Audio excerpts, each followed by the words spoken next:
when they are consuming your minds and your thoughts and your dreams, from the angels to the demons and to the mysteries unseen, there is no need to worry. There is no need for dread. It's just time to discuss the thing at the foot of the bed.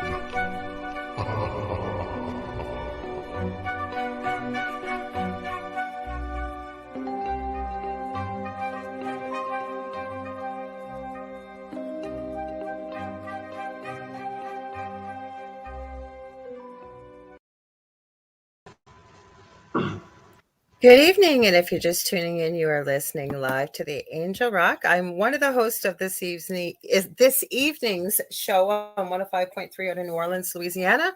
You're listening to United Public Radio Network, also known as UFO Paranormal Radio Network. This is The Thing at the Foot of the Bed. I am Lorilei Potvin, one of the hosts. I want to remind you, I always forget, I am also a host of my own show here on United Public Radio Network, or just we'll call it UPRN. On Monday nights, same time, 6 to 8 p.m. Eastern Standard Time with the Angel Rock. But tonight, we've already got people here. We've got Sandra, and I won't say more because I should tell you a little bit about me if you've never been here. I am a Canadian clairvoyant medium, crystal Reiki energy healer, Akashic Records practitioner, spiritual teacher and mentor, and registered nurse. And here is my amazing co-host and good friend of mine, David Hanzel. Tell them about yourself, Dave.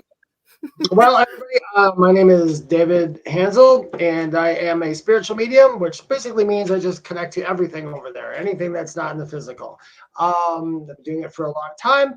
I also have another podcast outside of this called Mystic Stew, which is pre-recorded small vignettes of me answering some crazy questions.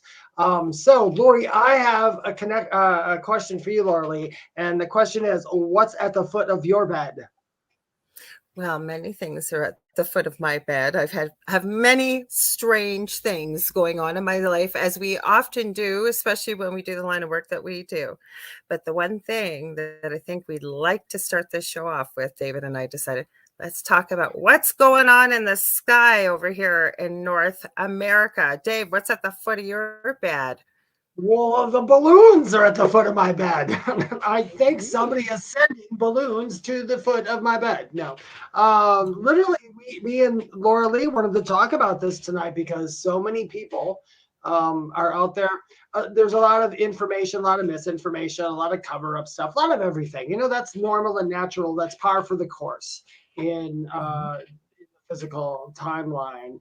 But it has been crazy. The first balloon, whatever, they showed us what it was. We know what it was. It is definitely a balloon, and it had nothing to do. I don't think that balloon had anything to do with beings from outside this world. Although the other three and the ones that they've been finding around the world, make a long story short, a lot of them are coming from us here, but there's a reason that they're being put up there. And I'm going to stop you right there for 1 sec, because I forgot to mention something important. Sorry. Everybody, if you are listening, we gave people a few minutes to get in here. If you want us to see your comments and questions, please head over to either the UFO, YouTube, or Facebook page, both by the same name. It's under UFO Paranormal Radio. I'm going to quickly shout out Sandra. She's from Corvallis, or Oregon. I hope I said that right, Sandra. Janie's here. I know she's from New Orleans. And we got Alejandro. I'm sorry, Alejandro Moreno. How are you from Chile? I send you a hug, and we send you one right back, all of you. Sorry, Dave. I didn't mean to cut that, but send you hugs back.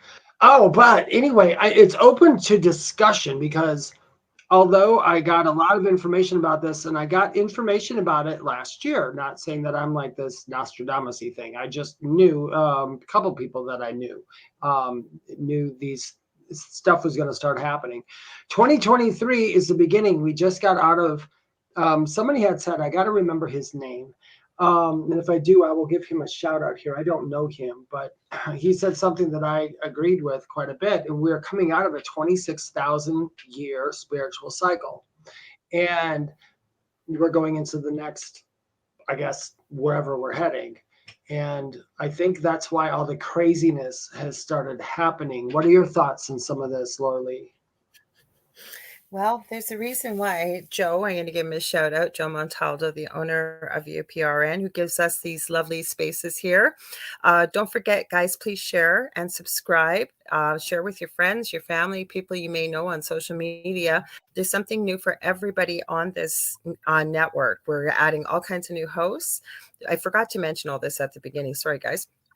As well, we do have a Roku channel on for UPRN.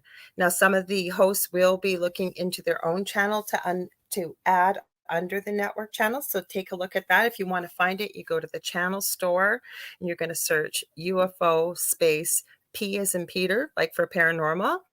It comes up, I think it's about the third or fourth one down. It'll say UFO, paranormal, and United Public. That's our channel, so make sure to check it out. But the reason why I mention this, the big long diatribe, I always like to give Joe a shout out because he really is good to all of us. He's been doing this for quite a while. One of the best networks I've ever been on. I'm going on 4 years here. He calls me conspiracy princess. He says I'm not the queen because he knows someone that thinks I'm more of a conspiracy theorist. As I always say, though, we are going to be the last to know, I think. And to me, I got to tell you, I'm on the fence. I had a conversation with Adele. I'm going to give him a shout out. He's on right after us tonight with my brain is not working. Sorry, guys. With the delicious recipe, not a cooking show. And he's got Lorian Fenton on, who's a friend of mine, and I will be having at the end of the month on my show, The Angel Rock. She's was involved with MUFON, a lot of ufology and stuff. So stay tuned for that. But Del and I were talking about this. What do you think it is? Now, as I understand it, first of all, I think us civilians will always be the last to know. Also, it seems like in the past, when you do have some brave few that come through with the military and speak about it, they say that their weapons have been useless against UFOs. So is it a UFO? I don't know. I'm two schools of thoughts, I will say very quickly. There's a lot of them all of a sudden in the last week or so. I'm from Canada, you're in the US, and they're sneaking through Alaska into Canada and then wherever. But this is a conspiracy. But I don't think we can rule it out. How do we know that there's not something airborne? We don't know, being shot down. We don't know. I'm not saying that's happening. I'm not trying to spread fear. I think we have to be open-minded. But I also am of the mind, and I've been hearing this from other fellow intuitives, that what's a nice word to use? Extraterrestrials, I guess, are letting us know that they're here. They are here for humanity.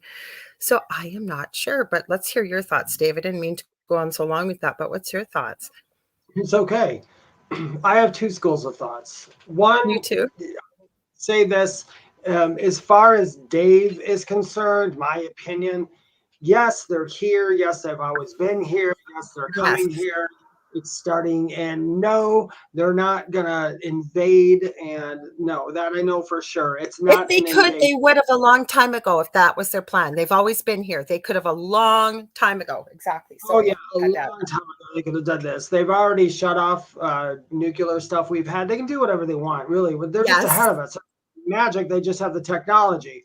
We're coming up, and my two schools of thoughts are this. So from when I was a child, some of you might have known, I told Lorilei this, and some people know, the very first alien or ET I saw was reptilian. And people freak out when I say that. And I've even been accused of, you're a reptilian. I'm like, oh, please. But I know that from the reptilians, there are different schools of reptilians, just like any other, all beings, not all places. Some like humans, any other beings, yeah. Mm-hmm. Yeah, but as far as the humans go, because they would be closest to human, I guess, if they, the DNA and all that. But there's some that aren't so great, and there's some that are.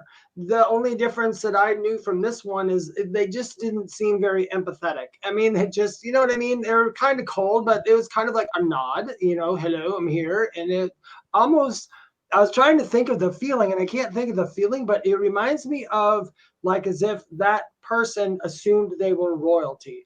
So I guess you could say that it did seem a bit narcissistic or a bit vain, but And it no wasn't. nonsense, right? Because when I feel into that, that's what I feel. Let's cut the extraneous stuff, get right to the point. You know what it reminds me of if you watch Star Trek? Almost like the Klingons, sort of in a way. That kind of arrogant, proud, it's this, it's that, and that's it kind of thing. That's what I kind of feel. Yeah, in a way, but even less than that. I mean, that's, but Well, still, yeah, they're pretty harsh. Yeah. yeah, but it was not an evil vibe. But anyway, so besides that race, which is actually still here, and I do believe there's there's a couple that really don't care if we succeed or not. It's almost like they're just fed up with us.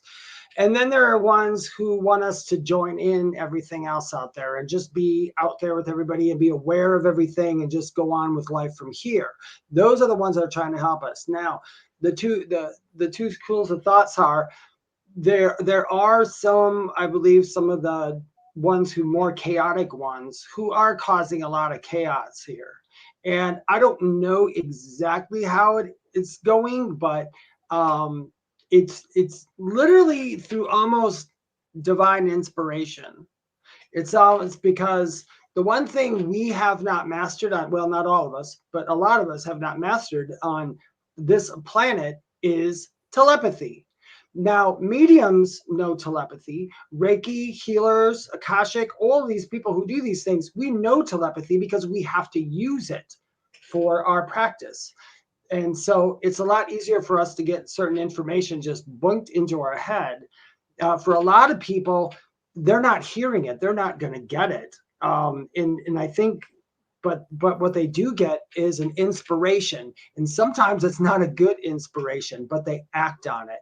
And a lot of people are doing that. I believe before they actually come here and introduce themselves to everybody and all that, there's something that we're going to go through. And I believe it is this year. And that is a mass awakening, which means basically for those who aren't awake, you're probably going to get a really tough lesson really quickly, but it's not a bad thing. It's just you're all of a sudden it would feel like, wait, everything just seems strange and different. All of a sudden you'll start questioning and start going into it. They need a few more people to be open. We can't have people who aren't open to something and seeing something that goes against everything they've ever been taught about life. It would some people, it might destroy them. I mean, it might be really emotionally hard for them. So I think they're trying to do this in a easy way. And like you said, Lorilei, I agree with it's slowly like showing us things and whether it's from here or not to see reactions to it. That's kind of my thought on this so far as that aspect of it goes. Well, the reason why I mentioned the first part, and it's not because I'm being, I'm trying to be a conspiracy theorist or spread more fear. I just think looking at the big picture, and I always have this rule of thought. Doesn't mean it's right. I've even had it with my own kids. If I thought of doing something for, say, for example, at a certain age, at the age of, say, 14, 15, whatever it is, I pretty well had the school of thought with my eldest. My youngest, no, with his disability, he's not in the same developmental arena, that my eldest has probably heard of it, been exposed to it, and thought of it with the internet probably 3 to 5 years ahead of what I was aware of it. I never pushed it on him or whatever, but I just was, I tried to remain open about that. And then I'd sort of educate myself about a few things to see, like, and I'd never say, hey, have you watched this and this and this? But I'd see what was out there and know that he probably looked at it. It's kind of the same thing, I think, globally as well, that the stuff that we know that we're shown, if you will, the civilians, the people of Earth, we do have militaries. We've got people that are good. We've got people that not so good. It's kind of a duality planet, as we know. And I think we need to be aware of it. Just like I said, we don't know what's in these balloons. I think what the last couple of years has taught us, without saying the words, because we're on YouTube, is that people are more astute, more awake. Not everybody, but a lot more are. Like, we had a certain simian virus that came out last year, and I don't think I've ever seen so many memes before, and it just kind of seemed to go nowhere, which I'm very happy about. So I don't know, like, it's a potentiality, right? It really is. Like, there could be something inside of there. When I feel into it, do I think there is? No. I think with everybody, even people I've talked to that aren't even awake in any way, shape, or form, whether it's spiritually or anything, they're just going along with their merry life, living their happy life like we all should. And even they're saying, okay, something's very suspicious about this. Like, why are we seeing these all of a sudden? And what are they? Right? Yeah, wasn't it only one balloon though? The other one looked almost like a capsule. And somebody's saying that they have like a picture. I don't know if that's a true picture. I can't see. I can't. I had a video. Video, and I could upload it. Oh, you can't upload it. Yeah, okay. Was it the picture of it? I tried. I spent all afternoon. That's what I was telling you. I think you were checking something on your phone. But no, I spent a couple of hours, and it kept saying, I even went to StreamYard. I went to StreamYard and asked them, what can I use to convert the video? Because it's not hard to convert a video to MP4 is what it should have. Do you think it would accept it? I went to about 30 different programs. I played with it. And finally, where I saw it was on TikTok. I don't know if it's for real either. We can't say. In this day and age with deep fakes and the technology out there, I think we got to just use our discernment. Does this look real? What does it feel like? Yeah. Discernment is the answer to all this. I can assure anybody watching, as far as I know from like my spiritual team and all that, and from other beings I talk to, we're in no danger. No, I don't feel that way right now. Mm-mm. I don't feel danger at all. I'm actually freaking excited. I wish we could get the show on the road. But in divine timing, I guess. I am hopeful, and I think, a lot of people were talking about, let's talk about this for a minute, about, well, it depends on what you believe, what's landing, They are here, they've been here. I'm sure they're in the sky outside of just the 3 or 4 things that they told us about. I'm sure there's plenty more, because something strikes me as odd, Lorilei. The first balloon was 60,000 feet in the air. Mm-hmm. Okay. So it was 60,000 feet in the air, and I saw that one. They're like, oh, there's been other ones before like this at 60,000. So then somebody in the military, they tweaked something where they watched the skies so they could see more at a lower angle. And that's when they started seeing the other ones at like 30 and 40,000 feet. And because of the fact they were in the pathways of commercial jet airliners, they're saying they had to take them out of the sky. Now, if they said that happens all the time, well, if that happens all the time, they've been telling us over and over that we've been shooting down stuff in 30 and 40,000 feet and quit putting balloons up there. So I just don't buy that one. I watched a bunch of stuff and I researched some, and unfortunately, including people like ourselves, media is totally all over the place on it. You can't get a straight answer, but from the logistics that I looked at with the 60,000 feet and knows, why did they just see this now? Why have these always been here, but they haven't been telling us they've been shooting them down, and this is the first time they saw them? That one I was like, come on, guys, you got to do better than that. I think they still think that the world is really stupid, and people are a lot smarter than they used to be. So it's like you're not pulling one over on anyone. Just, if I'm strictly, if there's something out there and the government knows about it, they need to just tell everybody.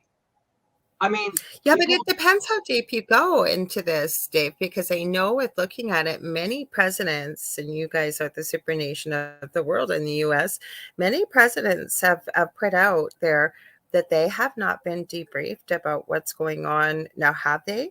Maybe. But I know I've heard some few things right out of Jimmy Carter's mouth, not face to face, but when he has spoken at conferences and stuff, and depending on, I've read a few books on this and stuff, and it was just always astounding, these presidents that would express this from what I could see, as well as the person writing the book. And when you read it yourself, why is your president not allowed to know what's in these files? Like, I noticed that the other thing that's coming out quite a bit is people are talking about Project Blue Book again. Project Blue Book, it's coming. Oh, And I know Beam. people. Oh, sorry. Go ahead. People are talking about Project Blue Beam, where they're saying they're going to try to. Yes, sorry, Blue Beam. Yes, sorry.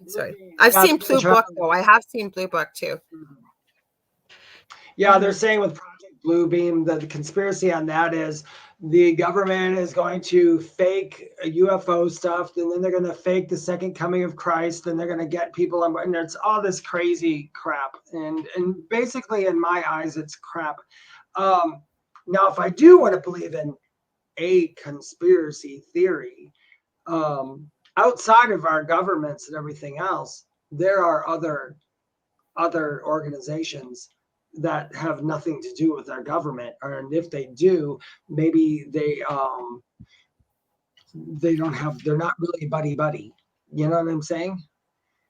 Sorry, they're not buddy, you said? Yeah, because I know there's other organizations that have contact. Well, I shouldn't. Well, I can say it. I don't care. There are other organizations that I am aware of that have contact with extraterrestrial beings and everything else, and they have for a long time, and it's well known between that organization and them that the timing has to be a certain thing in order for them to present themselves here, because of the fact we've been so muddied with so many things, which by not our fault really. It's just everything's gone all over the place, and we all have conspiracy theories about that. I tend to, the ones that bring doom and gloom without a solution, those ones I tend to just blow off, because I know a lot of people want people to be afraid. And I don't know, I don't understand. Sometimes so, if you think about it, though, you may not have the answer. But the way I look at things, and this is where we differ, is I'm willing to be open to something as long as it's not really utterly ridiculous in my mind, that there's no way, shape, or form that it's going to resonate. But I keep an open mind with the belief, and I truly believe this, that the truth will always rise to the surface. It will always reveal itself.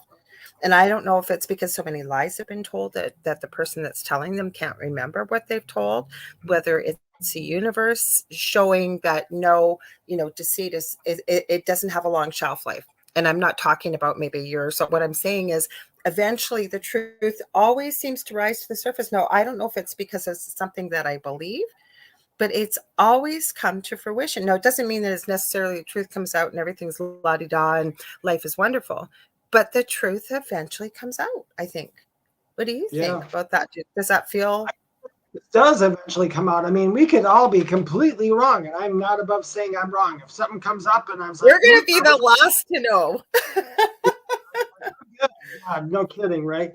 But as far as the balloons and everything goes, in short, I'm letting the world do what it does. The key thing, if anybody can take away anything from this, whatever you focus on is the world you're going to end up in. So, like I say, we're in this world right now, and I would say I would align more with the world where the aliens come here. As I align with that, I'm going to start skipping to different Earth type. I'll be still Earth, but it's like dimensional Earths. There's like a billion Earths, if you look at it that way. Now, if you're somebody who doesn't want anything to do with that and just wants political strife and all that stuff, they might start going down that path there. Eventually, we're not going to be in the same place, which is fine. It doesn't mean anybody's bad. Not saying someone's bad.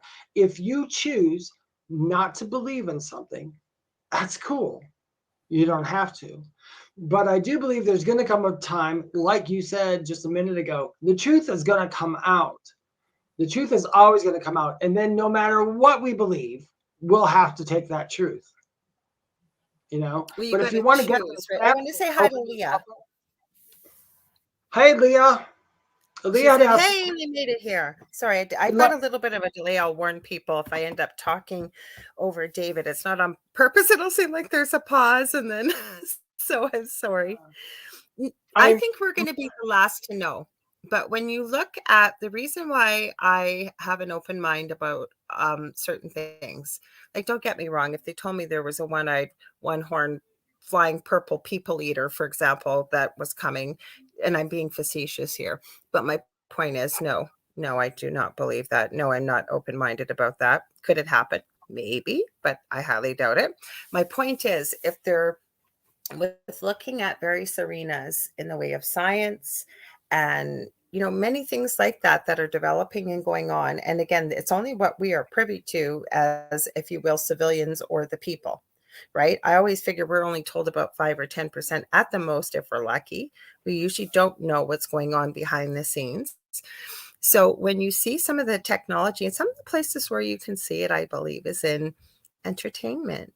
Like we've seen concerts like with Tupac or Michael Jackson. Looks like he's there, right? He's singing.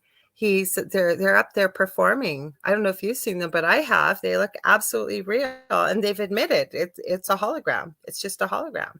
So if that's what they're showing us, that's always in the back of my mind.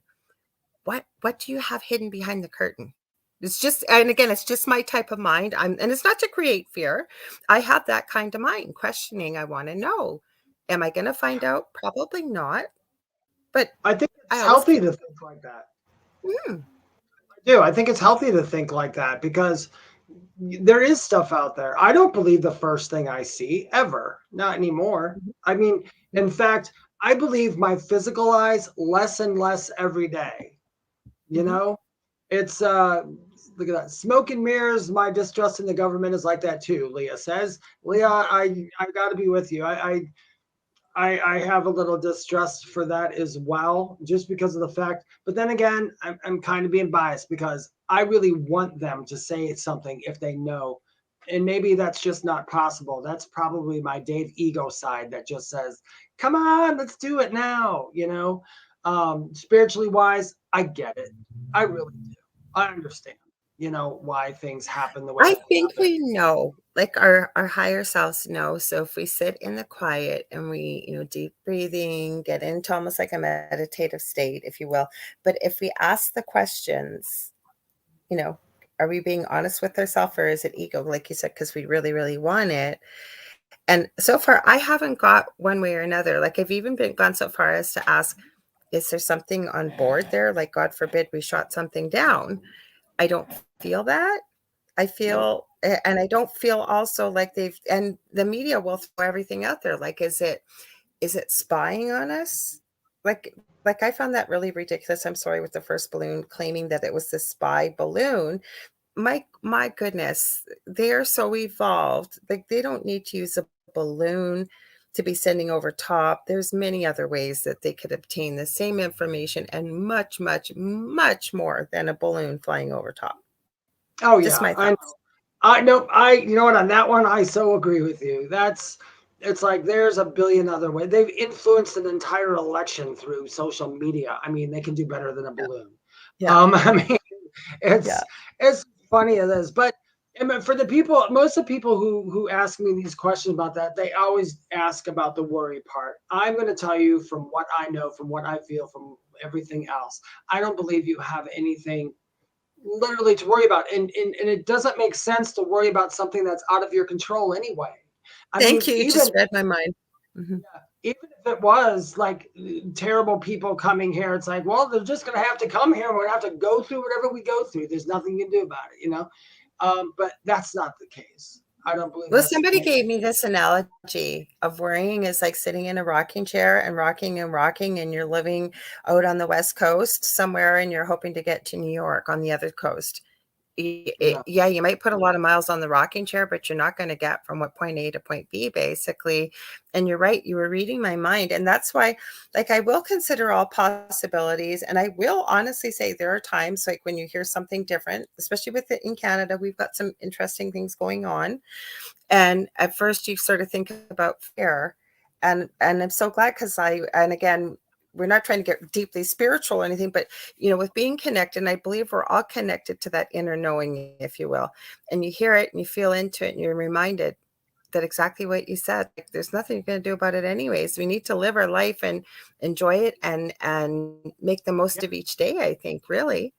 Exactly. Do your thing. Now, something interesting, and this is not really on that subject, but because it's kind of staying there, there's like weird crap happening all over the world, which is neat. Now, Oh, yeah. one thing I did learn about, I wondered if you saw it, Lorilei. There's a guy, and I wish I could remember the movie. In a movie, there's a scene in this movie where a train in Ohio, in that town, Oh, crashes, and it yes. has toxic things in it. Did you hear I that? saved it. Hang on. I saved it. Look that Mhm. up, because I can't remember the movie, but Hang on. literally, and the Mhm. extras were from that town, and now they're literally living out what they played out in a movie. I'm looking for it if I can find the name. I saved it. Yeah, I Might thought be. that Oh, was quite fascinating. I thought that was let me pretty see if I cool. can find it. I'll put my glass on. Somebody sent this to me, or I seen it last night. I wasn't looking for it, but you are absolutely right. And they said it's almost like real life playing out, except when I was reading the article, they said that it was exactly what's happening, but it was kind of like a dark comedy. I thought, how could you make something funny like that? But I guess I'd have to see it. Um, Yeah, I didn't see the movie, but I'll keep talking while you're looking. yeah, please So, do. in that's there's a lot of coincidences like this happening, and there's a Russian woman. God, I should have been prepared because she's coming up. There's this Russian woman who The chat will has probably tell us her predictions, the name. her predictions have been like spot on, and she predicted, well, in her language back then, it was like alien invasion in 2023, and she predicted that, but she's Oh, was predicting that all. the Russian lady with the no Yeah, eyes? Like, yeah, yes, the yeah. older lady. When she was a child, I want to and say she's Baba Yaga, but that's not her name. That's a Ukrainian, I think. I love the John Wick movies, and they were called. Is I it Baba Yaga? I The wish I boogeyman. remember her name. I will Yeah. post it someplace for people if they're interested. But she's like, I mean, even better than Nostradamus. I mean, she's got her stuff has like totally started coming, and she was the one who predicted that one. She predicted 9/11 down to the T from what she could. Hmm. A lot of people predicted that, though, to be quite frank. It's funny that we don't listen to history. I think we study the wrong things in history. Sometimes I think we should go back and look at the subtle nuances that happened in history, because those are the big things that are going to happen in the future. Did you find White it? Noise. White Noise was the name of the movie. Oh, It White was on Noise. Oh, Netflix. yeah. Mhm. Oh, was that like a horror movie, or is that an older Okay, movie? the 2022 book to movie adaptation of White Noise seemed to predict the recent train derailment in East Palestine. I guess they called it. I've heard it. I could be saying it wrong, but I thought that's how they said it. Um, Says users were stunned, meaning on Netflix, were stunned to find a movie released in 2022 containing interesting parallels to our current reality. And they talked about on February 3rd with the train. And then I'm just going through this. The event has been largely ignored and downplayed. Now, this is how I don't think it has, but they've put it in here as the narrative by the mainstream news, fueling public outrage, it said, from Ohioans and users on social media. But I want to see more. White Noise. I thought this, Dave, I read this too. It was filmed in Ohio. That's what I had seen. It says it was filmed in Ohio. In Ohio, I believe they use townspeople as the extras, and then They later on, did, yes. Yeah, they did. But they didn't film it in East Palestine. I don't think it was somewhere in Ohio. You were right. They used people as extras. I had read that, but I wanted to look at it. But it was filmed in Ohio somewhere. yeah, that's just really odd. And there's stuff like that happening all over the place. Multiple Where, towns in Ohio. Multiple towns, it says it was yeah, filmed in. yeah, and then it happened to, but in the movie, I think they actually use the name, don't they? I can't Uh, remember. okay, it says an individual named Babette in the film later becomes pale, fatigued, and emotionally distant. Well, Jack, I guess Jack must be one of the main characters, suddenly hallucinates. The symptoms seem to mirror the harmful side effects exhibited by some of the animals in East Palestine. Reports stated several foxes became lethargic with stomach issues after the incident. It says the real crash, unfortunately, carried cars containing chemicals, and big long lines in here of names of them, and talked about what they can do. It says a song in the movies. Oh, this is interesting. I never saw this part. Ready for this, folks? It's right on target. Oh, wait, Leah says, I think it was only an hour away from East Palestine. I guess when they filmed it is what she's adding. Okay, this is, I just happened to pull this up. I don't know what it is. It says, a song in the movie has lyrics about UFOs. Should I read it? Goes right along with our topic. It says, if you made it this far and thought things couldn't get any weirder, you are wrong. It says the media's recent coverage of UFOs has led to speculation that these stories were used as a distraction, because that's what I've been hearing, as a distractor. Don't pay attention to the magician and what's hiding behind the curtain kind of thing. So it says, the media's recent coverage of UFOs has led to speculation, like I said. The soundtrack to White Noise even featured a song called The Cloud Is Coming, which contains these lyrics.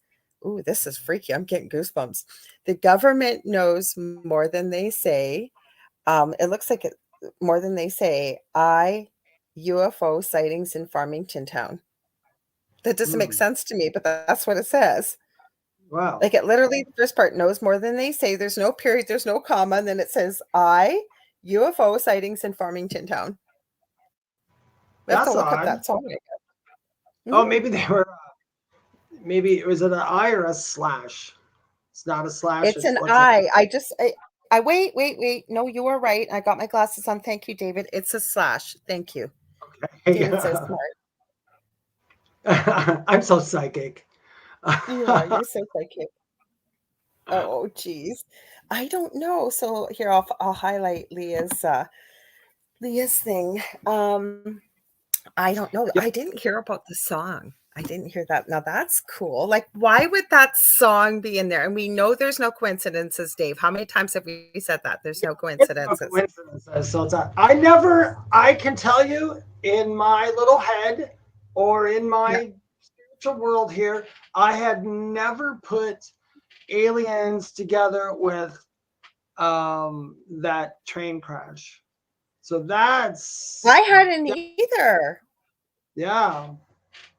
Unless I just know it'd be funny if I just threw it in there. But nonetheless, it's such a cool subject. I mean, things we've been warned about throughout our lifetime. If you go back through history, we've been given so many clues because, like I was watching, it was Bashar. If anybody's ever watched Bashar, and he was talking about the crystal skulls. I love the crystal skulls, and that the crystal skulls contain, if they could find the last skull, which they haven't, but if they could find the last skull, it contains like cures and all kinds of things for everything. But the skulls they do have actually contain the copy of that.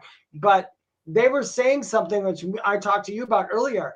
Nobody knows how to ask the right question in order to get the answer. Interesting, because I love skulls. Anybody? Oh, go ahead. Sorry, I thought you paused there. Go ahead, Dave. Sorry, go ahead. No, I'm done. Go ahead. Oh, okay. No, I was going to say, anybody that knows me knows I adore skulls. Like, this is my little critter, my little dude that's on the side. I know he's not a crystal skull. He's just a crystal, and he's in a skull shape. Dave's going to outdo me. Dave's going to have a bigger one. I know he is. I didn't mean to. Huh? That's a see-through. It's actually crystal. Oh, no, this is my color. Not this is my colored one. I'm sorry. I like it. Okay, so who do you think left the crystal skulls? Do you think beautiful. You like that one? Do you think they came from ET? Or why do we see drawings like from ET and stuff that look like alien, like they look like ETs and aliens on cave drawings and stuff? I can't remember. No, it came from the civilization that's beneath, what is it, Guatemala? It's no longer there. It's the Lemurians and all that. They're the ones. But where did they get it? Yeah, I knew it came from an ancient civilization, but where do you think they got it? Do you think they got it from home, like where they came from before they came here? Yeah, that's what I think. Is they brought the knowledge with you. They had the knowledge while they were here, and that civilization. We lost a few civilizations, and then I know the Anunnaki. And they're the ones who left. Their planet was becoming unsustainable for certain things, so they had come here. And I do believe that, and I am a strong believer, though I don't have proof. It's just an innate belief that those are the ones who are here and people thought they were the gods, and they were just an intelligent race, and those are the ones where they said that the angels slept with the daughters of Eve or whatever. And I don't think that's the case. It wasn't angels. As far as what I know about angels, angels don't come here, but that's neither here nor there. I think it was the Anunnaki who procreated with human beings, and we got genetically altered. And then down the line, the reptilians genetically altered people. Hang on, we're going to get rid of this. We're going to get rid of this person here. You can't come on here and do that, honey. Sorry. That's why getting poor Jane, and I hate to tell you, but Jane's already Jane's pretty on the ball. She wouldn't fall for that. They're wanting. So if you're coming on here trying to get people to follow you and pick up business and whatever, you're going to get blocked right away. So if you don't want to stay and enjoy the conversation and become a piece, part of it. But if you're going to do stuff like that, I'm sorry, but bye-bye. Adios. Yeah. If anybody's watching right now, if you have something to add to our conversation or a question about something we may or may not know, feel free to throw it in the comments there. Or what you heard, what you saw, even if you have a video clip, I may be able to upload it depending on what format it's in and where it came from, as long as we give credit. And you have to be able, especially with YouTube, to speak every couple seconds over a video for fair use. Okay, here's Jane's asked a good question. You want to read it, Dave? Sure. How do y'all feel about what I have heard for many years, that the aliens will never let humans destroy this planet? I agree. The chemicals and poisons released in Ohio can spread into the river basin systems in the U.S. all the way down to the Gulf of Mexico. As far as them stopping that, I don't know. That would be their call, because that's a human thing that we did. But as far as letting the earth be destroyed, no, they're not going to let. Here's what a lot of people might not understand. That's okay, Sandy. If this earth were to have a nuclear thing and blow up, it ripples through the universe. And we have many, many, many, many, many more civilizations who actually aren't that far from us that we haven't saw or discovered or been aware of yet that would be affected by this. So there is no way in heck that I they're agree, going to let 100%. This planet. Yeah. With the water, no. And the other thing, I'm going to share a theory here that I read recently in one of the most unusual spots, probably in about 6 to 8 months ago. And I'd never, ever really considered this. Say what you all think about this. Okay. And it was with somebody who doesn't write this kind of stuff. They had passed away recently. I don't even look at their newsletter. I don't even know how I got this newsletter. Obviously, I was meant to see this. And there's somebody out there, I forget her name, probably somebody will know it. And she channels a bunch of people at this planet I've never heard of that's very close to Earth. But because they're so close to Earth, what she was saying, they've been, if you believe in the Galactic Federation and all of that stuff out there. Now, I think it's egocentric to believe we're the only ones out here and that there's not maybe something more out in the universe. Okay. So I stayed open to this, but it was the point of this one civilization trying to rally the rest of civilizations within the galaxy. We'll say, I hate calling them aliens, but to get them to intervene, because they kept saying humans are really suffering on this planet. There's many things we could help with. But what the decision coming back, and I could see both sides of the coin, if this was true. And what they said is humans volunteer to come here to Earth. Earth is a school, but they are not their true version of who they are, right? We're in human form. We're an everlasting soul, as we've often said, here just having a human experience. And because we go on forever and we are eternal, that coming to Earth for, say, 80 years, 100 years is literally less time than a blink of an eye. That when we chose to come here with spiritual amnesia and these dense, heavy, frail bodies, this is where the biggest potential for people to learn. And that's why the Galactic Federation has denied intervening because we would be defeating the purpose for why we're here. Thoughts? Yeah, they didn't. No, I agree with that. That's pretty true. Although I don't understand this though. They're trying to speed up the process, but well, I do understand this, but they're trying to speed up the process of our spiritual evolution. They're trying to speed it up. The reason behind it is because I believe from what's been said, I don't know how true this is. I have a belief in it, but I haven't done enough research or talked to my people enough about it to 100%. But this is the first time in any history of anything that the entire earth and its consciousness is shifting to another dimension. So that's pretty much, I think, the only reason why they're speeding up anything, like trying to get us to get to a certain place. But I do agree that this is kind of what we chose. This is kind of what we came into, and whether we like it or not, everybody who's here right now, we all chose to be here. Every last person who's on this earth right now saying, I need to be there during this time. And a special time. Here we are.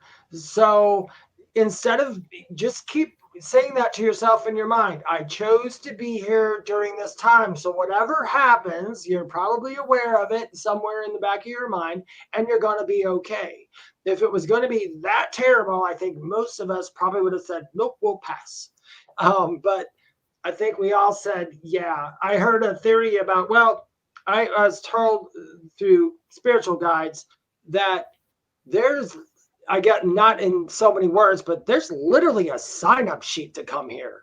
I mean, you can't get here. That's what I've been hearing. Like people are lined up and they keep saying, I forget, it was either something that was channeled I was reading, or I got this in a meditation. If people only knew how many people, like beings, I'm going to say, not just human beings, there's all kinds, lined up to be here, and what a precious gift it is to be able to have a spot in this time and place, always, but especially during this special time right now. Sorry, Dave, I had to add that. No, that's absolutely true. Can you pop up Deborah's? Deborah said they need the resources of this planet for ships. That's a very small reason from what I know, because if we go back through the history of aliens who've been here before, the Anunnaki needed gold, not for selling and buying, but for, like you said, suggested, more for the ships and all that, or for propulsion, or for whatever they need it for. Because a lot of that stuff is based on crystals, and people, which will take us to our next part. Some people think crystals are hokey. I will be the first one to tell you there's certain crystals that I touch. Never. I get nothing. There's certain crystals that I touch, I don't get crap from. But then there's other ones that I'm like, all right, for when I wear these, or when I have these certain crystals with me, certain things happen. And I've had crystals where I don't know what they're for, that I had on me, and then had stuff happen to me, and then asked somebody, what's these crystals for? And it happened to be for somebody. Okay, so here's a thought about that. Not that we're going to get off on a crystal tangent, but okay, to me, when we see the meanings and the reasons for what crystals are and why they are, that's based on what one human being has written down. Now, whether they've channeled it, whether they've experienced it, or they just believe it to be true. So when I teach people that they're working with crystals, I tell them that, yes, I guess it's important if you want to know the name and everything else, but why don't you just go on how it makes you feel and what you, because intuitively we know these things. Like I have 2 of these. I just grabbed one. These are not a real vocal crystal. I don't know if people know what Vogel. Yes, I hear you, Leah. Small fortune in crystals. Yes. Vogel crystals were created by Marcel Vogel, who worked for IBM. For those of us that are old enough to remember, he is the one supposedly responsible for those CDs and DVD ROMs that we have, that they had the foil holographic coating on them, that were like, especially the ones that were rewritable. Well, when he retired, apparently he had no interest in crystals whatsoever. I forget what the impetus was, but he started looking at why the older time watches were always powered with a quartz crystal. And he started looking into it. He discovered by cutting particular angles on crystals that it amplified the healing power, everything of crystals when they're cut this way. There apparently is only one human being in the world that has been trained by him left. I have a friend, Dan Willis, who used to come on the Angel Rock quite a bit. And him and his wife actually gave each other a Vogel crystal when they got married, because Dan used to work with Marcel Vogel. But that's just one type of crystal. There's like so many. Yeah, and crystals actually, yeah, I'm sorry. If anybody's, and we're not going to get all crystally on you, but if you ever go out to get a crystal, now crystals, a lot of them got their names and powers. Well, first it was from, like Lorilei said, somebody literally channeled that stuff, or they, you know, maybe experimented with it. But then over the hundreds and thousands of years, I think that it was just proven that they work different way. Plus, in here, and this isn't conspiracy, this is mine. I believe that the information when they were here was handed down to almost like I don't want to say secret society, but it was handed down through people and handed down through generations and generations. That was never written in a book. It was all just told from person to person, which also makes it different, because we all know if we tell the secret to one person and they repeat it, it gets changed.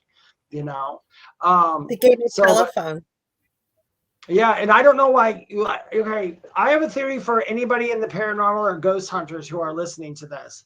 Two things I'm going to tell you about crystals, and to try to use these.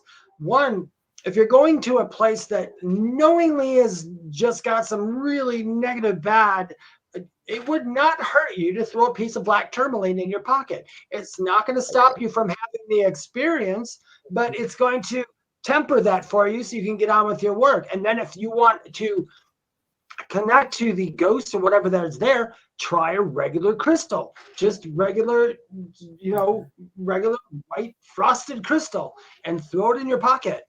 And I think that will open you up for it almost like opens up the heart chakra sometimes. You find a crystal that you jive with that opens up the heart chakra. Now, that doesn't mean you're going to go in and say lovey-dovey stuff to spirit. You're still going to have your experience. You're still going to do that, but it'll probably be a lot easier to hear that, because energy attracts energy, and crystals are complete energy. You know, they really are. I was talking to Lorilei about this. This is one of my favorites, and this isn't really a crystal. Too. This is moldavite, and this was gifted to me by Bridget Rates, who owns a crystal shop in Atlanta, Georgia, or Marietta, Georgia, called Solstice, and she gifted this to me.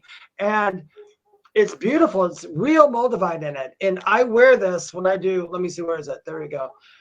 If you can see it real closely, anybody who's watching, I use this when I talk to when I do meditations and I want to talk to aliens. Now, some people who have moldavite, it can be powerful. You either feel nothing or you'll get really super sick.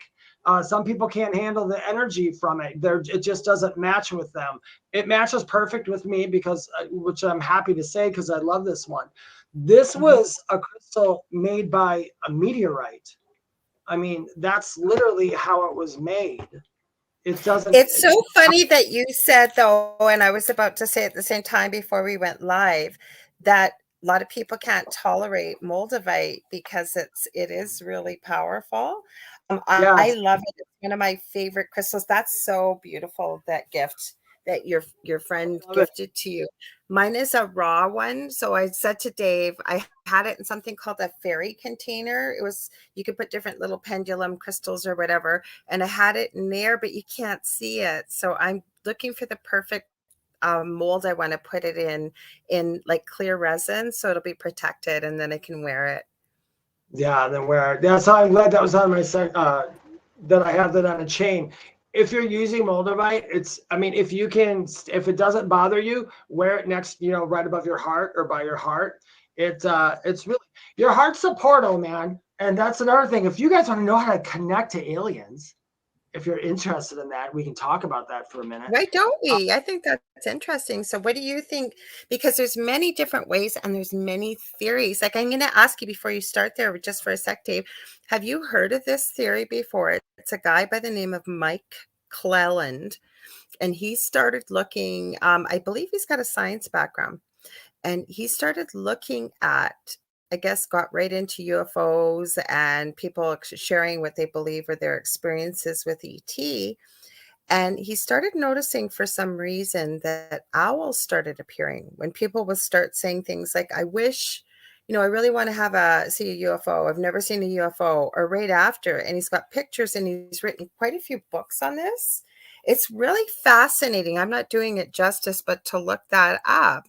And he was one that was suggesting, especially if you have owl populations, try and connect with them, put that out there. Now, I don't know if it's true or not, but it's a theory. It's certainly interesting. He's noticed a relationship. Go ahead, Dave. Sorry. When you were talking to your guest the other night, I got to pop on for only a couple minutes because I had readings to do, but I heard that part about the owls. And I don't know if you saw what I wrote. I said, I get it with the owls because owls share something that the unidentified flying objects does, and that is silence and flight and intuition. Owls have intuition, big time. No, they don't even have to hear the little animal that they're going to go hunt down before they just go swoop and get it. They're so resilient and beautiful and all that. So, sometimes you think, and there's also a race of, I think they're called Aryans, or I can't remember the race. There's a race of aliens that look bird-like, just like there's a race of aliens that look reptile-like. Oh, you're right. Okay, the Avrians or yeah, I know what you're talking about. Yeah. They're like blue avians or something. But a lot of people, if you can wrap your head around this for a second, or just play with it in your head, a lot of animals and things we have here are offshoots of something that exists already. So it's kind of like reptilians came from the prehistoric dinosaurs, they say, or they came up from the dinosaurs. Instead of the dinosaurs being extinct, they literally took on another form. And it's the same with like birds. Birds are the same way. Birds are actually reptiles. What about octopus? I was just having this conversation with my son today after I got off the phone with you, Dave, because I wish I could have uploaded this. You guys, I gotta throw this out there really quick. At first, I thought it was this massive conglomerations of snakes, because I don't think you'll be able to see it. But what it was, it said after the storm, it was somewhere in California. Let me grab it quickly. Okay, so it says, this is what the storm brought in California. It's under real_aliens_stories. They've got some cool stuff on that channel. You probably won't be able to see it. Can you see at all? Oh, sorry. I see it. It moved. Okay, that is an octopus. Look at the size of that. And then I thought, they're starting to theorize. They think that octopi have either, I guess, come from some type of alien race, or they possibly could be with their intelligence and all kinds of stuff. But look at the size of that. Well, with all we know, we've explored space more than we've explored our oceans. And, there's a theory out there, I know a lot of you guys have probably heard it, that there are ET bases in the ocean, which I can't say I don't believe or disbelieve because I don't know anything about it. But I believe if somebody showed me a picture, I'd be like, oh yeah, totally. Okay, I get it. I would. Yeah, there has to be. There kind of has to be. I don't think I've sent you this before. Now, some people on here I have sent it to. It's from my friend Dan Willis, who used to work for the Navy. He was with the Navy, used to be an ABC newsman. He now, like I said, he worked with Marcel Vogel with the crystals. And he has gone back, now this is just his words, to 1900. He tells you why. I forget what the reason is. He was asked to write some kind of article or something. He was looking up something historical that he couldn't find.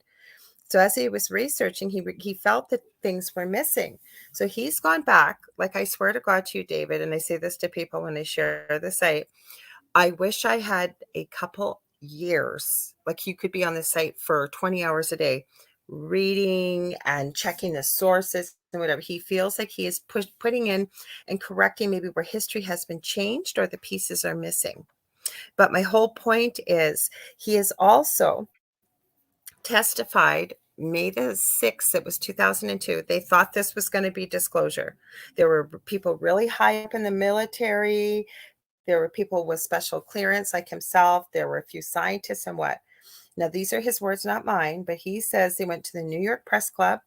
Every single major news agency was there, and they all swore under oath. They brought the receipts, as the kids are calling it this day and age. So they brought the proof, and they wanted to testify before Congress to prove that between all of these, it was just over 20 different type of people that were there, to the existence at that time of 56 different types of extraterrestrials.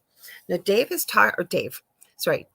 had talked about this many times on my show on the Angel Rock, but we talked about it. He never brought really any proof. So he has now put out a small documentary. It's about an hour long, called Why the Secret Space Program Will Remain Secret.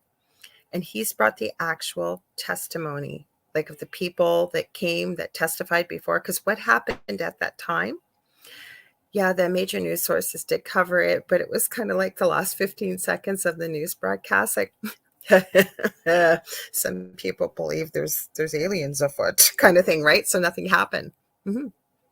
I heard about that. They do that a lot, and I'm like, ugh. I tell you. No, but I've never sent it to you. I should send it to you and see what you think. Now, again, he's not telling you what to believe. He's just presenting to you something he was a part of. And I'm so glad that he put these little clips together. I didn't even know they existed, but it was filmed. And it's intriguing because, you know, especially somebody that I think is like, and please forgive me, I'm not in the military, but I believe like admiral generals and people really high up in your U.S. military had come forth to bring the receipts, to bring their proof, and putting their neck on the line, still working for the military and willing to come out and say, this is what I've seen. This is what I've witnessed. Yeah. Have you seen, are you a fan of Dr. Stephen Greer at all? He was involved with this, actually, Dr. Stephen Greer. He was involved with this. If a really good movie to watch, you guys. I mean, it really is good, whether you believe it or not, is Disclosure. Disclosure is a great movie, and it gives you a lot of stuff to really think about. Okay, so Dr. Stephen Greer was responsible for May the 6th, 2002.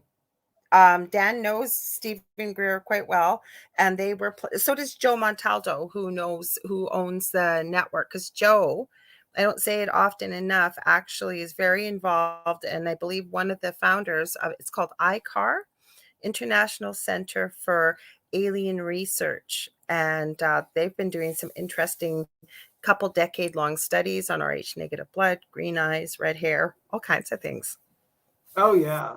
No, I'm a believer in that. So, and I did hear about the 56 aliens. 56 okay, before we read this question, we have to be careful with some of the wording here, just because we're on YouTube. But I think it's a fair question. What do you think? Random question: are the Bing Bong bad? I have conflicting thoughts on that. Okay, I wish more people could see it, but we can't say the word. Well, we can spell it. Let me spell it, Dave. So what Leah's asking, the random question is, are the F as in Frank, R, E, E, M as in Michael, A, S as in Sam, O, N as in Nancy, S, are they bad? From my experience, and I know I give readings to him. They're not at all. It's very misunderstood from what I know of. I am not one, nor would I be one, but not because I don't want to. It just doesn't fit into the paradigm that I'm here to do or something to do. But I have never, I mean, as far as I know, just from knowing that person and kind of knowing what they're about and kind of reading a few books on it, I have yet to have one of them want anything bad to happen to any human being on this planet. They just want to believe whatever they believe, and that's where they. Okay, so I have a differing view. Yeah. And you got to take what resonates with yourself, and as what we always say, I've said it on my own show, you got to take what feels within your soul and take a look for yourself. I have to agree with Dave with the part that yes, but once you start going above something that is 33 and a third degree and higher, I'm not saying they're bad or good. I'm just saying you may want to take a little peek into that. That's all. But regular everyday Freemasons, no, they are not bad people. They're great people. They get together. They do great things for the community. I will give you that. Absolutely. And I know it's kind of like, is is all government bad? No, not all government's bad. As we go deeper and we find all that other things on the surface. I know many people that claim to be one, and they're just regular everyday people, and they laugh at this too because as I understand it, and again, have I met somebody that's higher? Yes, I have. Now, are they going to tell me everything that goes on? No, they can't. But the people that get together, it's no different than, say, the Shriners or whatever it is. They are really good people, and I believe it's fellowship. My dad was part of the Knights of Columbus. I didn't know even the Knights of Columbus, there's stuff out there. But I believe you have to go fairly high up. Regular everyday people are getting together for the fellowship and whatever it is. So I never think bad. I don't think badly of them. I don't think they're out to do bad things. But when you start getting higher up, if you're interested, take a little dig, use some different search engines. That's all I suggest. And then use your discernment. Like we've been talking, I think that's the message tonight, Dave, is discernment. See what you think. Does it resonate? Does it not? And I got my information directly from somebody who is in it and do it, and then read the books even that they told me about it. And I thought, oh, well, this is just fine for you. This is perfect. And and oddly enough, those people believe in good and all that, just like the rest of us. Not all, I'm sure, like she says. There are bad apples at all levels of everything. We all know there's crappy humans, and we all know there's cool humans. We know there's crappy aliens and cool aliens. There's crappy this and crappy that. It's just how it goes. There's crappy spirits and there's good spirits. There just is. You have to have, like we said it earlier, duality.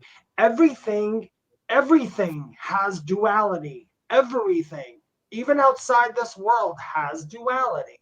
You have to have it. You can't know one without the other. Well, I never really thought about it till somebody said to me once, well, you can't know the dark. It was Del, actually. I've heard it before then, but I remember when I first started hanging out with him as a friend many years ago, almost 2 decades ago, and saying I only wanted to do angel cards because they were positive, they were full of love and light, and I didn't want to do anything evil, anything negative, anything, because I was just starting on this journey. But my whole point is, and I remember him saying this, is Laura, you have to know both so that you can tell the difference. And I have to believe, I don't know if you can apply that to everything in life, but I can definitely tell you, especially when it comes to energy that maybe you can't see. Yeah, you got to know what it feels like, I think. I can't say that I ever met an evil angel, but that makes me so angry. I love supernatural, okay, and Del and I have really strange discussions. Like, people have heard us when we do a show together and they're like, oh my God, to be a fly in the wall. I have to tell you, and Del, believe it or not, everybody thinks he's got long hair and stuff. He's probably more religious than I am. He's been baptized 3 times. He comes from a very religious family, whereas I was raised Catholic. But when that came out on Supernatural, that angels were terrible and awful, I will tell you, him and I had a really hard time with that. Like, we talked about it for a long time. And what do we think about it? Why would they be putting that out there? And yeah, I know a lot of angels intimately. And for those of you who don't know, when I had my NDE, part of my NDE was running into a lot of those beings that were my friends I've been talking to all my life. And I don't know if there's a duality for them. I mean, and that's when they're talking about all these angels. They have free will, Dave. They have free will. So I'm guessing. Well, angels actually, now you got me really thinking. Now you got me really thinking, because if we're up there and there's no hatred and there's none of the things like that we talked about. Yeah. Angels are messengers, and that's what angel means. They're messengers, and now an angel has no problem. Like, if there's something bad going on, an angel has no problem telling me that's a bad thing going on.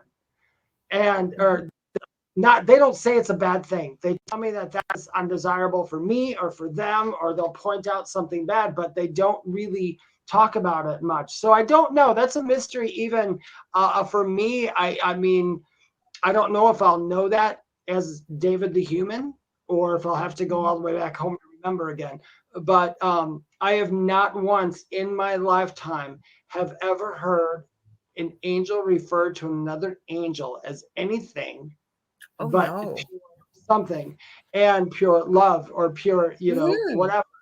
So, I mean, that's that on angels. So this whole thing about the angels and the Euphrates River drying up and the angels bound in that is, for me, is ridiculous. I mean, in my head, it's a ridiculous story. You're going to have to refresh my memory. I'm not sure what you're talking about. In the Bible, they're saying like In the the four Bible. angels were cast down from heaven and blah, blah, blah. Satan is an angel, blah, blah, blah.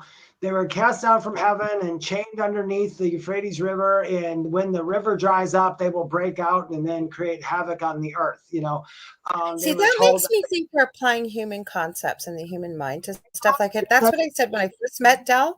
He used to say to me years ago, "You hate the Bible." I said, "I don't hate the Bible. It's a beautiful book with a lot of positive love and energy in it." I said, "But they're still finding versions that weren't in it." My whole point to him was, it is however they received the information, whether it was channeling, whether it was from angels, whatever it was, human ears heard that, human ears interpreted it, and human hands wrote it, is what I was saying. And I believe that a lot of it is sort of metaphorical, including, like you said, like fallen angels and things like that. I have a hard time wrapping my mind around that because that's a human concept to me, that there's good and bad in heaven, and the bad guys, like Lucifer got angry and whatever else and decided, nope, I'm out of here, or God kicked him out. Like, that sounds really applying human principles. Yeah, no, that I think that the bad that came from the other world that does exist here, and it shows up in our haunted houses, and there are some crap that I do know that happens, but they're not cast down from angels. They're bad beings that are down here. I don't think it applies to angels, but I mean, that's just my 2 cents. I mean, people can believe whatever they need to believe, but that was just another like conspiracy thing they're putting in. I think the Bible tends to put human concept on every deity there is, like you said. I mean, no matter what it is, we can talk about that flying purple people eater, and they could say, well, we have this flying purple people eater, and basically it doesn't just eat people, it eats dogs and cats too. It goes on and says all this crap to make it worse than what it is, So no, I agree with you. And like Leah said, humans are flawed. And anytime we translate things, it's going to be through our own perception. But I have to agree with you. Like I said earlier, I forget what we were referring to, but I said that that's kind of from a human perspective. When I was talking about why potentially what I had heard, why other races, ET races, won't intervene. And it's because we're not really in our I think they had said like we're in a 3D form. So, who we really are with our higher self, we're 5D and higher. So they knew that we really weren't who we are. We're in the form that we are because it's the greatest potential to learn, basically. And it made a lot of sense to me. I don't know. Oh yeah, it makes absolute sense. Oh, I suppose earlier on they asked, I had, I guess, teased the audience about how to contact or get some kind of contact. Yeah, then we got off track. Yeah, you're right. Yeah. I needed to bring that back because I don't want to be a liar. So you just forgot you're not a liar. That's all. We were talking about other stuff. So if you do have Moldavite, I would suggest, and it works for you, I would suggest meditating with it. I don't know what you're going to get. I do believe there are protocols. There really is. CE5 contact, if you ever heard about CE5 contact, Dr. Greer. I mean, you don't have to go out. Everybody thinks that there's like little trap emails that'll make you pay for this and that. You really don't have to.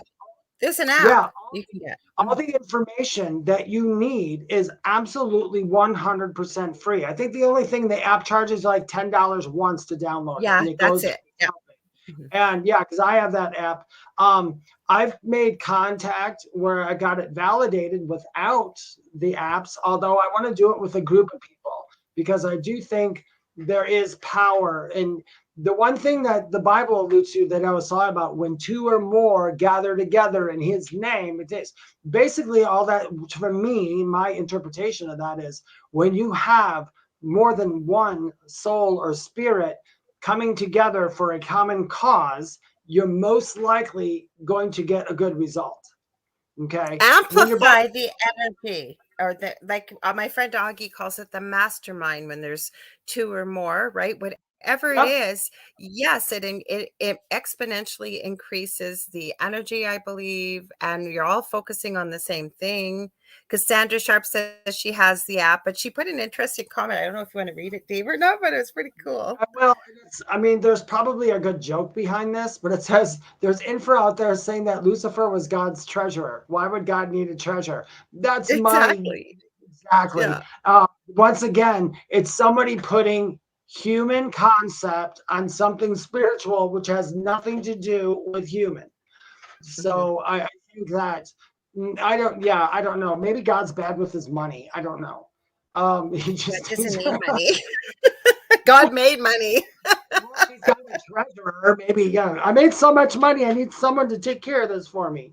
I don't believe a lot of stuff that's out there. I really don't. I believe, you know what I believe in? I believe in aliens and flying monkeys and Bigfoots and Mothmen. Those are way more real than anything in that Bible to me. They really are. Well, the I way I believe look all. at the Bible when I explained it to Del, because he misunderstood, what I was saying is it's the same reason why people think Ouija boards are bad. Collectively, energy can be created nor destroyed, can't be created nor destroyed, but transferred from one place to another. Collectively, there are a lot of people that have a belief that it's bad, it's evil, it's whatever. But is it? It's just a tool. But there's collective energy, right? Globally around the world. And then we have the Bible. There's a lot of positive love and belief and energy in it. And if we don't understand, I just shared this with somebody talking and learning about mentoring with them, learning about energy. I sent them Dr. Emoto's water experiment. And then there's another one that has been done with plants. And when you put, say, negative words at something, you send words like I hate you and blah, blah, blah, right? What happens to the water and the plant versus going by the water or, like I say, the plant, whatever, and saying, I love you, you look beautiful today, and the difference. Yeah. So there's something to it, right? That's scientifically proven that words and feelings have energy behind Mm-hmm. them. To get back before I forget again. That's what I meant So about the Bible, though. That's where I was going with it, that the Bible has a collective good feeling around it, is what I meant. there's the Bible was necessary for a while. It really was. It was necessary until, like you said, the hand of man got in it and people got too power hungry. But for ETs, I don't want to get on a Bible kick because if I do, I will just go the rest of the show on that. There is the ETs. So there's Dr. Stephen Greer, the app doing that. I can tell you this too. If you need something a little easier and just experimenting and you're a little scared, one, you got to get rid of the fear. Because if you're going to put out there that you want contact or that you want to see something, then don't fear it because they are not disrespectful. If you have a fear in it, they won't show up because they don't want people to be afraid. And I know that for a fact. They don't want people to fear them. That's why it's taking so long to come here. We need to, it's got to be slow, spoonful. Yeah, but the same thing, right, Dave? I just want to throw this in there, and I say this to people often that are learning, like, to connect with spirit, for example, and they never really think about this. Like, say they feel like it's not happening for them, and other people around them, if they're in a class it is, and they're feeling discouraged. And I ask them, have you ever sat down and really asked yourself that if an angel appeared before you, or your guides, or whatever, what would you do? How would you react? And they go, I never thought about it. And I can tell you, 99.9% of people that we sit and talk about it, they think about it, they realize, oh my God, I would be terrified. I think I'm going crazy. I would think whatever. I said, now, does this explain to you why? And I'm applying it to ET as well, that they respect you. They're not here to scare you. They don't want to do that to you. So no, they're not going to show up. So we need to be honest with ourselves and really look at that as where I was going with it and our feelings around it. I'm glad you said that because that's absolutely that hit that point home. That's perfect. When you meditate and this works the same for kind of the same for like little people or that kind of world, the gnomes and all that. When you put out there that you are open to this and that you just like something, even just, in your meditations, in your thoughts, in your heart, you have to feel it. Just say, I do it all the time. I always tell them, I'm like, whenever you want to show up, I'm right here. I'm totally cool with it. I will literally meditate the coordinates to my house. I will try to rise above my body and show them, this is Dave. Dave is here. He's here. I just seen this big sign out in the ethers with this flash going, Dave is here. Sorry. Yeah, come on. No, but it's I love it. But I have to tell you too, there are the being that I saw when I was a child did not scare me. So in most people that was the reptilian, right, Dave? The reptilian? Yeah. People would probably, if they saw that, and that was real time. We're not talking in my mind's eye. It was standing right there in the house. And you were one awake. Thing, reptilians, I know this. Reptilians are portal jumpers, are also interdimensional as well. They know how to get out, in and out. But anyway, I didn't. If I saw that again, it wouldn't scare me because I understand that look that he had. It didn't look exactly like all the pictures you see, but pretty close. But it didn't scare me, so that'd be okay. Now there might be some out there that would scare me. I don't. I can't think of. I was trying to be funny, but I want to say anything bad. I mean, if they look like certain people that I know about, it'd probably scare me. Yeah. But just you got to be open to it. But you can get the contact without the visuals easily. You say you want to see something and you're open to it. Keep your eyes in the sky, and eventually you'll see something. They will let you see. If anybody for 1 minute thinks that there is not 1,000 UFOs flying around this earth at any given time, I think you're crazy, because they don't have to. We don't have to see them. They can. We already know you can cloak stuff. That's already been proved. They actually made a cloaking cloth now. Did you know that?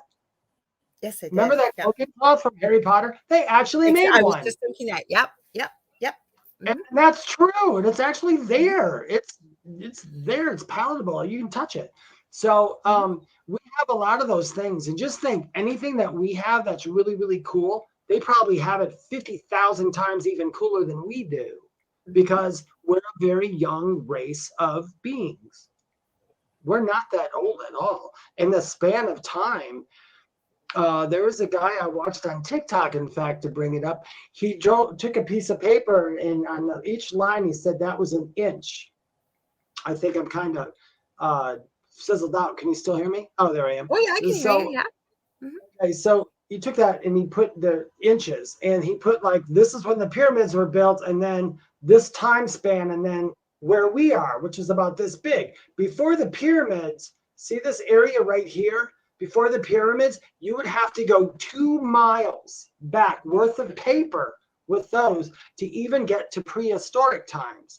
And then there were things before prehistoric times. So the people might be young here, but the earth is not young at all. The earth has been here a while. Japan came out with the invisibility fabric over a decade ago. See, and that's another thing. We're like 10 years behind everything. Well, that's where I was going with all this. So, like I said, I'm not going to be ridiculous about stuff, because I just said this to someone I'm working with right now, sort of learning about their abilities and letting them know. It's been very helpful for them to be able to hear people's stories or topics like this, to realize, oh my God, I thought I was going crazy, and they're not. And, talking about all this stuff that's out there. And this is the stuff that we're shown as the people, as the muggles, if you call us that. Same thing I call people that have their regular day job and then they do things like this. I call it their muggle job. But the thing is, like, look at Japan, how advanced they are. And then, we look at ourselves. No, we're not in the dark ages or the stone age. But my point is, they don't show us where they're at, right? What they've got coming, what they're experimenting with, what they're doing behind the scenes. And I'm not saying that from a fear-based perspective. What I'm saying is, we just get to see, maybe when it's really safe, I don't know, but it finally comes out, but they're way ahead of what we see. Sorry, Dave, go ahead. No, that's true. Like the whole Wizard of Oz thing, you know, don't pay attention to the man behind the curtain. And that's just life in general. The Wizard of Oz even told you back then. I mean, like I said, you got to pay attention to things that happened before here because we've been given breadcrumbs all this time. I forgot what I was going to say. Where did I go? I lost myself for a minute, Lorilei. I don't know. Well, do you want to do our reading maybe? So if there's somebody listening, or do you want to wait a little bit? No, it's 7. Oh, who's all on? Who do we got? Okay, so we'll give you guys a few minutes. We'll keep talking, but if you're new here or if you've returned, we do something called the predictable reading. That's David's title, and I love it. So anytime during the period of 2 hours that we're on, we pick somebody that kind of lights up if you've got a question, and we will give you some feedback that we receive from Spirit or your guides, and maybe pull a card or so. So if you've got a question, feel free to type it in the chat and we'll watch for it and see where we can go with it. Right, Dave? Did I miss anything? No, that's exactly correct. Oh, and if anybody is listening and if you think that you are crazy for your beliefs, you just come sit between me and Lorilei and you will feel completely sane. That's where I was going with that. I lost my train of thought. Yes, David, because when somebody contacts me, and I'm grateful when they do, and they'll say, you're going to think I'm crazy. And I always say, try me. Because I say, even if I haven't heard of it, even if I haven't experienced it, doesn't mean it doesn't exist. And if the person, you can usually feel someone's being truthful with you, that they experienced it. It was real to them. Mm-hmm. Yes, exactly. I love what Leah said. I'm going to read this, Dave. That's okay. She goes, that's why I love being here. I love these type of conversations. Yeah, we do too. Yeah, Leah, I've done readings for Leah before, and we've talked about some crazy things, some crazies. But you know what's really funny? I would say paranormal is the new normal. It really is. Yeah, it is. You know what my saying is, and I've said this for a really long time. What we think is the normal or the norm, like that we would call normal, I say that's actually the abnormal, because that doesn't happen very often. But the abnormal, which we always thought is rare, is becoming more common. And that's actually become the norm. Like the abnormal is the norm, and the norm is the abnormal. That's what I always say. It's funny that we went from our intelligence has raised on our planet, but the one thing that went down is I'm going to say our intelligence is up, but our smarts are down because people are just falling Street for smarts, stuff. Yeah. The intelligence of mathematics and all that kind of intelligence that went up, but the intelligence of just being like most of these people nowadays, I swear, if you put them out in the woods, they'd never find their way back. I mean, even if you know what, you're right, Dave, because Del and I talk about this, and he has a good friend, and he always says he's extremely smart, book smart, but he has no common sense. And what he means by that is, yeah, he could probably do things faster than a calculator or computer with some stuff. But like you said, put him out in the woods, give him a power tool. And I'm being facetious, but I'm saying that it's like life experience and having common sense or using discernment, because everything's quick now, right? With the computer, with their phone, whatever. And we're getting very reliant on devices. I think instead of using that questioning nature that we have as human beings and to try and seek out the answers. Yep, that's true. I think a lot of people, and this is kind of funny, and it's kind of sad though. This is what a lot of people remind me of, especially when I go on social media. And I'm not saying social media people are stupid at all. I'm just saying a lot of people that I see.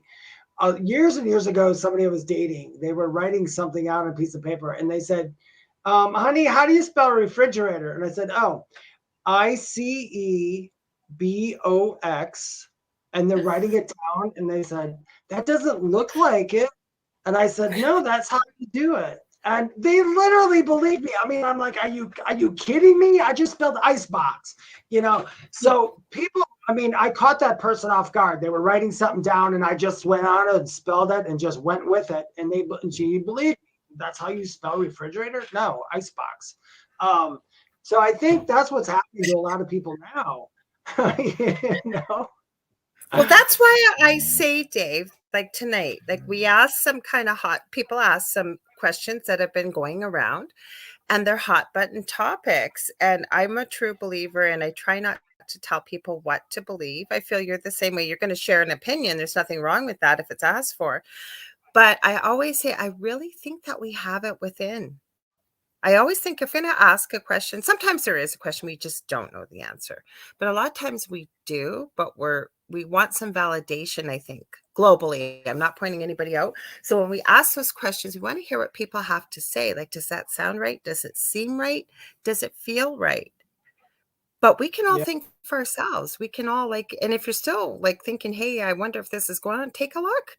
Take a look at what's out there. Take some time, research for yourself. And we should do that with everything, I think. Question it, not from a Really should. suspicion.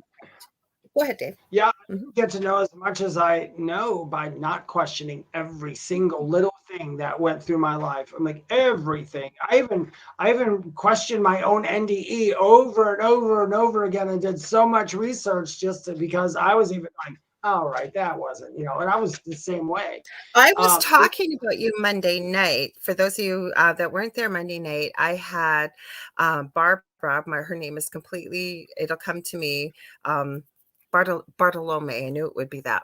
And she runs the International Near Death. I forget the letters right now. I wasn't prepared to bring it up, but it's out of Santa Barbara. And she's got lots of videos on YouTube and stuff. And I reached out a couple of years ago. I was really touched by, I think it was her story that she shared. And she's really entertaining. Anyways, Dave, I was mentioning you just before you popped in and going, well, my co-host has had the most fascinating experience as an adult that he has shared some of this stuff. So, it's weird. I'm almost happy that I had that experience as an adult than as a child. But I'll have to say this: everybody that I talked to who had that kind of experience, even when you're a child, it does not leave you. She had the same experience as I did, almost at the identical age, and she never found out. I don't know if you were still there, because she had written NDEs in her bio, and I'm thinking, I don't hear her mentioning another. And I guess she was about 18 months old. I was about 2 3/4, almost 3 years old.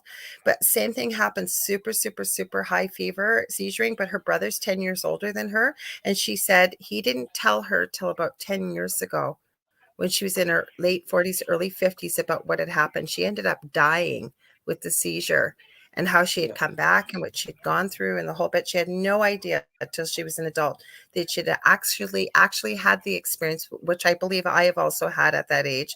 And she said the same thing.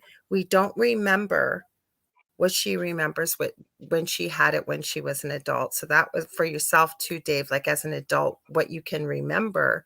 It's It's easy. powerful.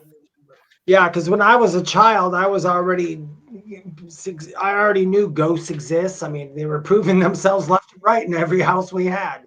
So I knew all that was there. I knew spirits existed. I knew all that. So I guess if I would have had an NDE, it probably wasn't necessary then. I think because I put it all to the side and they just said, let's off them again so we can remember. And so I don't know. I'd make jokes about it. But Well, the one thing I mentioned that I've heard, I want to ask you this. I didn't mean to cut you off here, but it just popped in and I don't want to forget. I have seen through my research and what have you over the last 40 years that there are people whose hearts and their breathing stops. They would be considered clinically dead, but they don't really have a near-death experience. Like what I've been shown and I believe to be true is everybody that goes through that type of experience does not have what would be classified as an NDE. You've been resuscitated, but you're not having, like, you're not making that connection with the other side, even to be told maybe that it's not your time, you need to go back. Like I have met people that has happened to, yet they've never had that type of experience. So what Spirit has shown to me, and I'd love to hear your thoughts, is that it wasn't necessary for them to have one in that time for whatever it was. Maybe it was just to go through the experience, like, because obviously you're going to go in the hospital and whatever after resuscitation, but they don't have these profound experiences, everybody. What's your thoughts on that?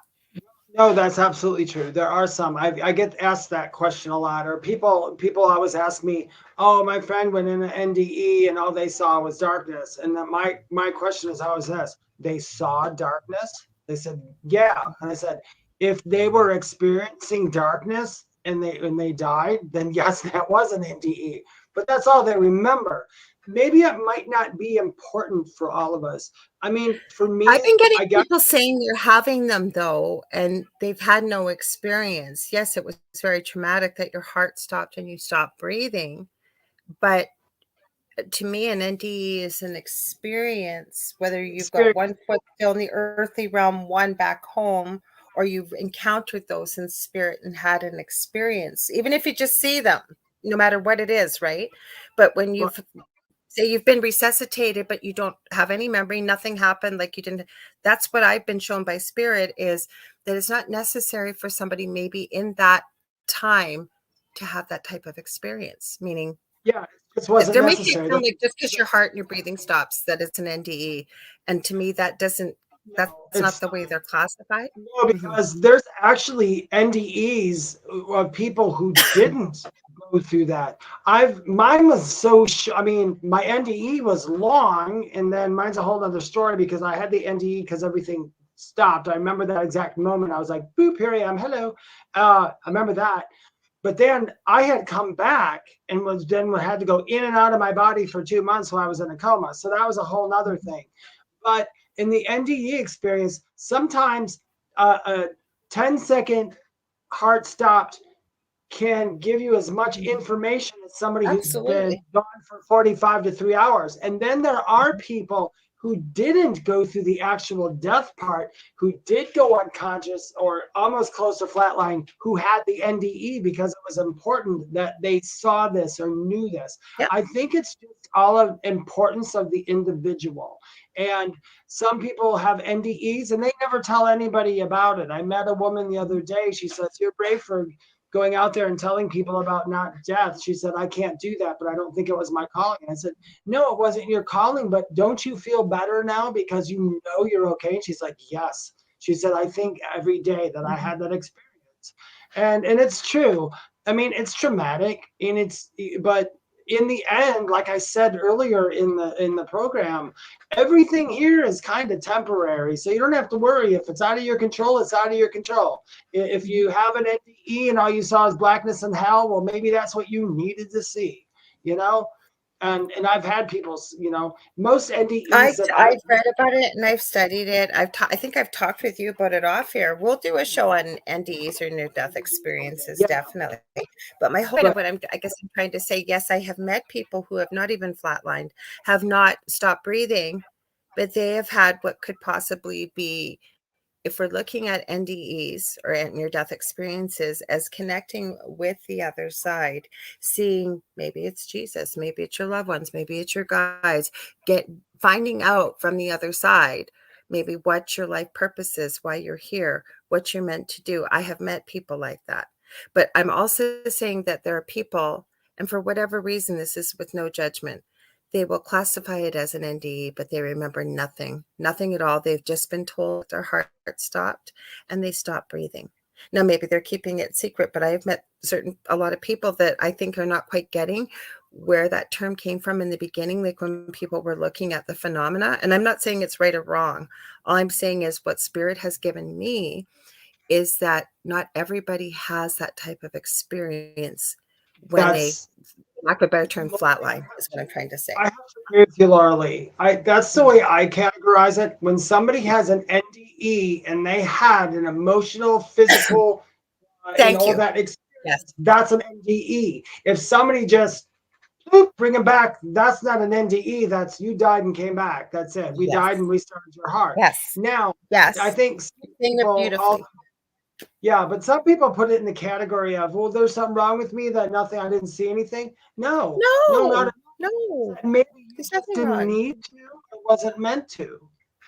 It could have been that Yeah. maybe when they flatlined and they were brought back right away, maybe you were meant to play a role by your experience that it helped somebody around you, a loved one, family members, whatever it may be. There's always a purpose for everything that happens, I think. But that's where I was going with this. I think you just hit the nail on the head with the way you described it. I want to tell you something really, it's something to think about. And I'm not going to give an opinion on this. So there was somebody that one of the people who had said that they had an NDE, and they said all I saw was blackness and everything. I'm like, okay. And I was curious, and I asked what their belief was. Oh, I'm an atheist, and I'm this and that. I know. And I said, well, what happens after you die? He goes, oh, nothing. It's just black. And I said, do you understand that because of your belief, when that happened, maybe that's all you saw because of your belief? Yeah. Maybe they're trying to tell you, if you consciously remember seeing black, for one, you weren't dead. You were near deathing because you're conscious. Because of the near death, you stay conscious while everything else goes to sleep. But Sandra Sharp is putting up a question. She says, my NDE was over before the paramedics got there, but it felt like several hours. Yeah, it does. Mine felt like I was there forever. There's no time on the other side. There's no time and space. So here's to go back to aliens and NDEs. It's funny that you don't hear a lot of people who have NDEs. That's true. But you will hear just about every one of us say, because it's ingrained knowledge, we are not the only people here, and there's a million other places to incarnate. So we all know that aliens do exist, even NDE people. Even if they don't talk about that in their NDE, they know that there is other life besides us. They know that. We know that. Yeah. This is such a cool topic. We were going to do a reading, so nobody's really asked a question.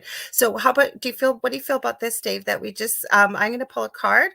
Do you want to just put something out there? And if people hear this and you feel something resonates, it is meant with for all you. The aliens and all that, and all the reptilians, I'm feeling some dragon energy. So I love that deck. I want it so bad. I've got Oracle card envy. It's a beautiful deck, these dragon oracles. You know what? I was going to use my new deck, and since you're right, we're doing UFOs. I'm going to do Keys of the Arcturians. You can't get this deck anymore. This is a channeled computer thing of, sorry, I was just going to say crop circles. Go ahead, Dave, and then I'll pull one. Oh, no. That's okay. And to anybody who's interested in anything I got, I'm not promoted by anybody, but from Hay House, you can get these. Diana Cooper. I knew it, Diana Cooper. That's another one. She's just like us. I swear, if you just saw her for a minute and you didn't know anything about her, you'd go, that woman's crazy. But she's not. She's very intelligent, and she knows a lot about dragon energy. And there's a gentleman she works with, too. I got the card. I love dragons, but dragons. I don't know if you can. Dragons on your arm. There we go. Dragon energy is real energy. It's absolutely real energy. You might not see a dragon anymore, but dragon energy is a real energy. And powerful. So, Laura, you go ahead whenever you're ready. Okay, I'm just shuffling. Okay, so we're going to pull cards from the Keys of the Arcturians. So hang on, I'm hearing stop. So cut the deck. This just fell. So I'm going to show you the picture. This has very little things. So if you can, I'm going to hold it up. I know you can see my ring light. I'll try and pull it back a little bit. Wait, this way. Okay, so the light that's moving, that's my ring. Oh, maybe I'll try and turn it off for you so you can get a better picture. Take a screenshot if you can. There's always a replay, guys, okay, on YouTube or on Facebook. There's always a replay, and wherever talk radio or podcasts are carried, so you know that, because I get lots of people lately messaging me, oh my God, I missed your show. So, but what I mean, if you're hearing this, take a screenshot. If you can, take this into a meditation. On the back, we've got a word of, believe it or not, intention. And I think that that's a powerful word for tonight. By setting your intention, being open-minded, look further, look deeper. When you've got questions, always nice to bounce it off somebody else, but you are the keeper of all the knowledge, okay? Because our higher selves, within, we have that inner knowing. We do know what was, what is, and actually I believe by connecting to source energy, what will come, or what the potentialities are. So I'm going to put this up because I think it's important. On the back of each one of these cards is a channeled foil. You can see that. I'm going to hold it up. I'm going to hold it straight. If you can, take a screenshot and take that into the meditation, because this is a gift for you. And he says you take this into a meditation, this symbol, and it will unlock something within, maybe something you're seeking, something you want to know. Go ahead, Dave, because we haven't got a ton of time left, so go ahead. Okay.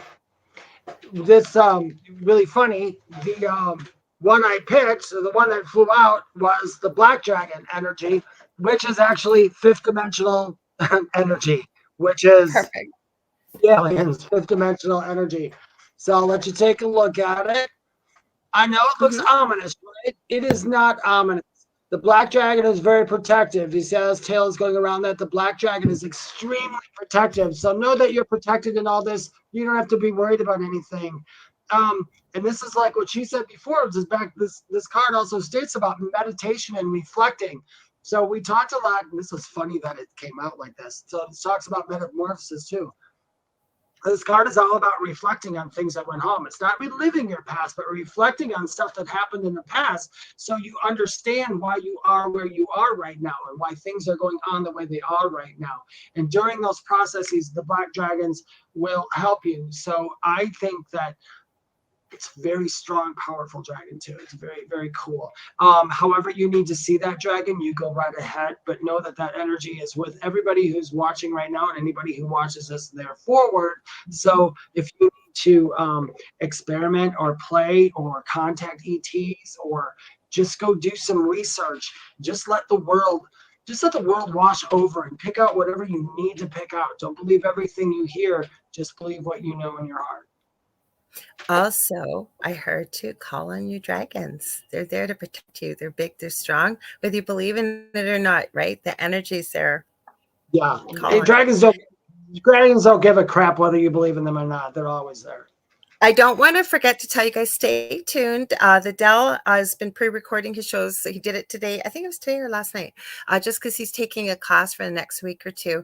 But like I said, he's got Lori and Fenton. They're going right into UFOs and all kinds of stuff. So it's kind of cool because I didn't know he was going to talk about this. So he's with the delicious recipe right after. You want me to go first, tell them where they can find me, and then you can go, Dave? Right ahead. Okay, so if you ever want to get a hold of me, you can get a hold of me at facebook.com/The Angel Rock. I've got 2 groups on Facebook, Paranormal University for some of the things we talked about tonight, and the Angel Rocker Tribe for the other things that we've talked about. You ever have a show idea? Maybe you want us to talk about a topic, whether it's on here or the Angel Rock, which will be on Monday night. So it always is here on UPRN, same time, 6 to 8 p.m. Eastern Standard Time live. This Monday, I have Lana Sackwild coming on, and she is, I would call her an expert when it comes to lucid dreaming, talking about how to do it and the whole bit. Take it away, Dave, because we'll be back next week, another topic with us. Okay. You can find me pretty much on a lot of social media at David Hanzel and at Medium David Hanzel, and it's spelt medium, not Madium. Spelt medium, David Hanzel. There's no numbers in it, so there's a lot of imposters for me. Okay, you find me on TikTok, TikTok, Facebook, Instagram. If you want to get a hold of me for a reading or find out more about me, you can go to my website, theywhispertome.com, or you can write to me at david@theywhispertome.com. Also, my podcast is Mystic Stew, which is on Apple, Spotify, Google, it's iHeart, wherever you pretty much can get yours. It's short vignettes, so if you don't have to do a big commitment to listen to it. Thank you for listening, you guys. And we'd like to ask you, what's under your bed? At the foot of your bed, yes. So we will see you next Thursday, guys. We can't wait.